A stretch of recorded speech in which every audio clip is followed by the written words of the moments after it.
Hey everybody, this is Perch. This is long overdue, but I want to catch up on a comic that I'm really enjoying. And it's Kari Andrews, Brian Reber, Erratic. And this is for AWA, Artists, Writers, and Artisans, I believe. I can't help but think it's a wrestling promotion with that name. But anyway, AWA, Erratic sits in the Upshot universe. And the Upshot is a shared universe, but it's not a choke you out shared universe, meaning a bunch of different stories are being told here. It shares the same setting and kind of the same backdrop to everything that's happening, some of the same inciting events to build this world. But it's not, it doesn't, if you pick up one and you don't pick up others, you're not missing anything. You're not gonna, you may have to do just a tiny bit of, research or just wrap your head around the fact the world is very different and that this kind of global pandemic created this superpower type world and also a lot of fear and other elements, but it's not going to slow you down. You don't have to go back and read all that stuff. It's very, very new reader friendly. I loved Erratic #1, and the series has only gotten better. I think I'm talking about issue 2 and issue 3 here today, and issue 4 is about to come out by the time you're seeing this video. A bunch of things to take place here, and we'll kind of knock them off one by one. The art is beautiful. Kari Andrews has an incredibly unique and different style. So whether you love him or you hate him, you are getting something very, very original and very different. You're not getting cloned comic book art.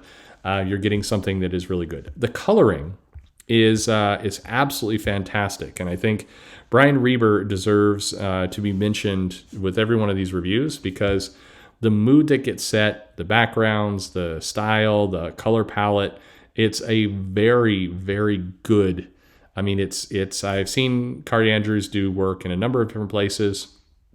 I think he's very talented, but definitely you get a good colorist with him, and it just pops. So the art's tremendous. I mean, you're getting something very, very unique. Again, I know that it may not be completely to everybody's style, but you're getting something you're not going to see elsewhere, and that is great.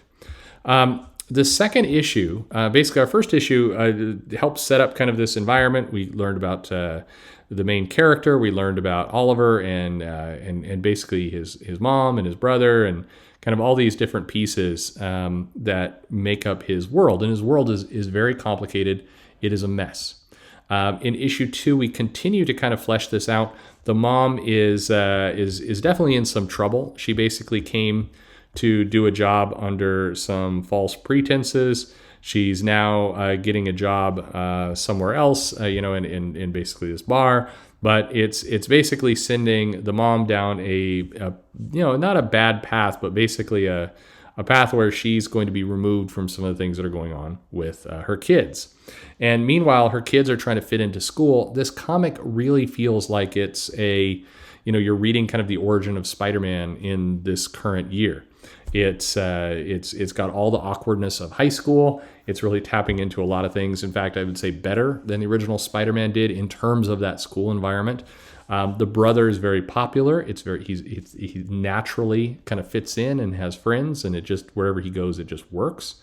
Meanwhile, Oliver is definitely struggling, and even the girl that he kind of saved, what turned out to basically try and screw him over by uploading this video revealing his identity, and it didn't work. So now it's her video went viral in all the wrong ways, and she's basically in trouble.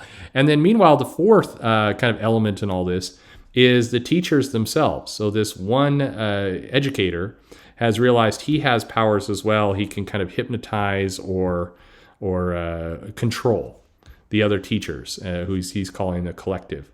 And it basically it's taking the kind of absurdity of school and it's ratcheting up to super caricatures of different educators and certain people in the school environment.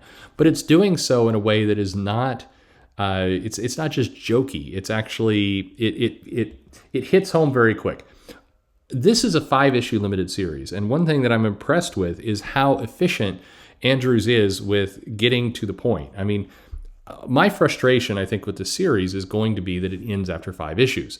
This should be 12 or 24. There's more than enough story in here to do a lot more, but not having only 5 issues to tell this story, He just, every panel is useful. He Andrews is making sure that nothing is going to waste, and he's being very, very efficient in setting up this plot, having kind of these different elements.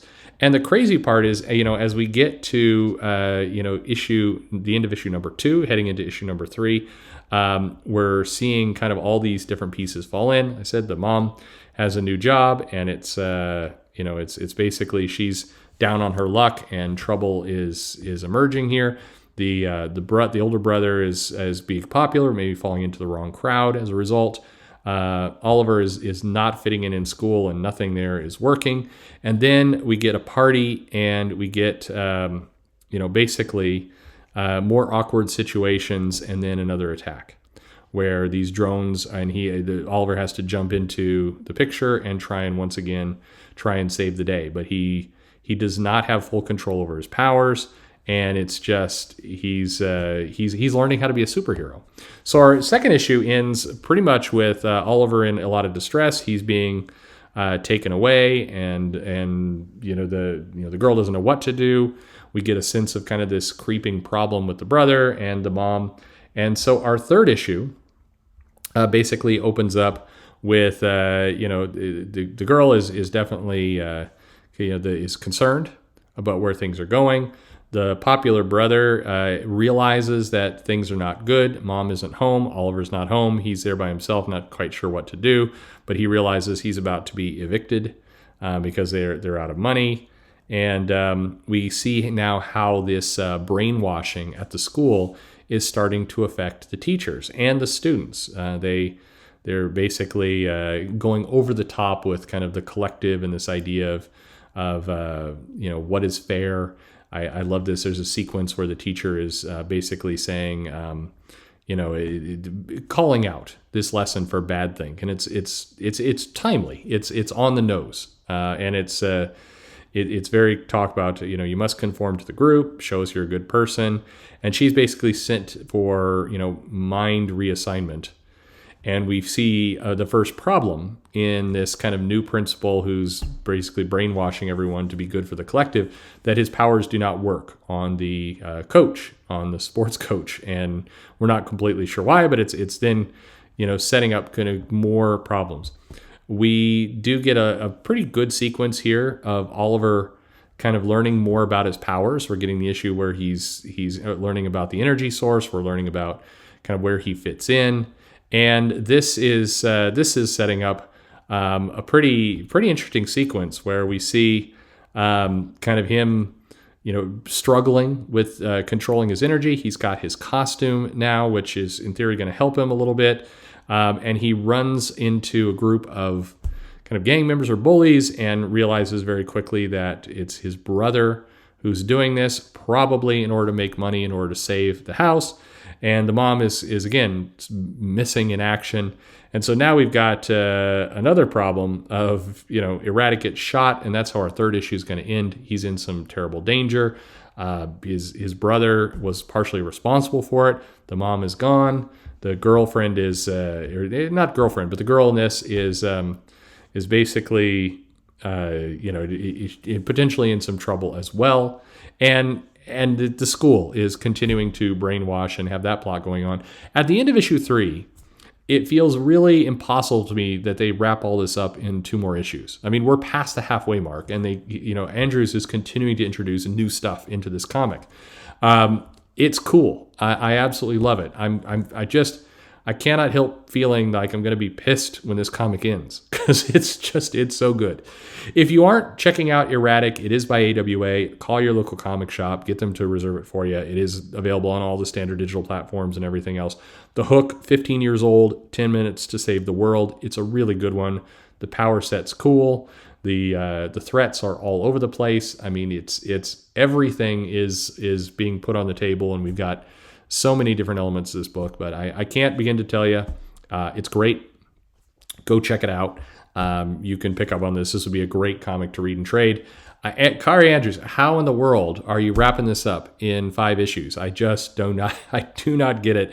But this has got to be one of my favorite books out of AWA, who's producing a lot of good books, by the way. I think there's some really quality comics. They had the misfortune of launching their company right as the pandemic hit, and that took, I think, a lot of the hype away. But they're worth a look, because they've got some really solid books out here to go check out. Anyway, are you reading Erratic or anything from AWA? Let me know in the comments below. Like and subscribe. Tell me what you're reading and what you think. My contact information is in the description of this video, and thanks for listening.